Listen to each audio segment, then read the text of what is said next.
মুহতারাম হাজিরিন, আমাদের ঈমান কেড়ে নেওয়ার জন্য এদেশে আরো শক্তিশালী একটা সংগঠন আছে, এটার নাম হইল হিজবুত তাওহীদ। নিষিদ্ধ কালো তালিকাভুক্ত সংগঠন হিজবুত তাওহীদ, যারা বর্তমানে ইসলামের নামে নতুন ফেরকা নিয়ে সামনে আগাইতেছে। এদেশের কোন শাইখুল হাদিসের ইসলাম সহি না, এদেশের কোন মুহাদ্দিসের ইসলাম সহি না, এদেশের কোন মুফাসসিরের ইসলাম সহি না, এদেশের কোন মাদ্রাসা কোন মসজিদের ইমাম খতিবের ইসলাম সহি না।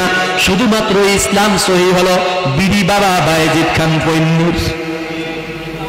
শুধুমাত্র শ্রেষ্ঠ ইসলাম, নবীজির আনিত ইসলাম তাদের ভিতরে আছে। তো দেখতে চাই নবীজির আনিত ইসলামের রং কি? তাদের আমিরের দিকে তাকাইলে দেখা যায় ও মুসলমান না হিন্দু, ওর প্যান্ট খুললে চিনতে হইব। কথা বলেন না কেন? নারীদেরকে রাস্তায় নামায়া দিছে, নারীদেরকে দিয়ে পেপার বিক্রি করায়, নারীদেরকে দিয়ে হকারি করায়, নারীদেরকে নিয়ে মিছিল মিটিং করায়, পর্দা তারে আপাতত ফালায়া রাখছে বহুদূর। কথা বলেন না কেন? ইমান ইসলাম যেই পর্দা সাজেস্ট করে ওই পর্দা নাকি আসল পর্দা না, তাদের পর্দা নাকি আসল পর্দা। তো কিরকম পর্দা? দেখি বেহায়াপনা বেলেল্লাপনার মতো কনসার্ট করে, গান বাজনা করে, রাস্তায় মিছিল করে, এটা নাকি পর্দা।